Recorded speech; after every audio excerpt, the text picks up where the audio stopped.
সবাইকে নমস্কার জানিয়ে বলছি, প্লিজ দয়া করে কেউ কাউন্টিং এজেন্টরা এবং প্রার্থী ক্যান্ডিডেটরা তারা ভোটিং এলাকা ছেড়ে আসবেন না।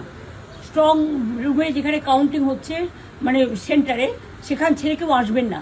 এটা বিজেপির প্ল্যান। প্রথম 2-3 রাউন্ডে আমি কালকে থেকেই বলছি যে ওদেরগুলো আগে দেখাবে, আমাদেরগুলো পরে দেখাবে। এবং অনেক জায়গায় 2-3 রাউন্ড কাউন্টিং করার পরে প্রায় 100টা জায়গায় কাউন্টিং বন্ধ করে রেখে দিয়েছে। এবং কল্যাণীতে ধরা পড়েছে 7টা মেশিন, যেখানে কোনো মিল নেই। এটা টোটাল ফোর্সফুলি সেন্ট্রাল ফোর্সকে দিয়ে চারিদিকে তৃণমূল কংগ্রেসের উপর অত্যাচার করছে, অফিস ভাঙছে, জোর করে দখল করছে। এসআইআর নামে আপনারা দেখেছেন ভোট লুট করেছে যাতে যে সিটগুলো জিততে পারে। কিন্তু এখনও এমন 70টা সিট আছে, 100টা সিট আছে যেগুলো আমরা এগিয়ে আছি, সেগুলো বলছে না। টোটালটাই মিথ্যে নিউজ খাওয়াচ্ছে।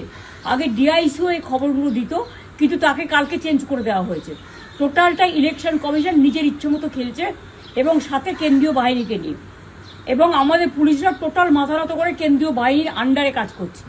সুতরাং আমি আমাদের কাউন্টিং এজেন্টদের, আমাদের সমস্ত পার্টির কর্মীদের বলবো, অত মন খারাপ করার কারণ নেই। আমি বলেছিলাম সূর্যাস্তের পরে আপনারা জিতবেন।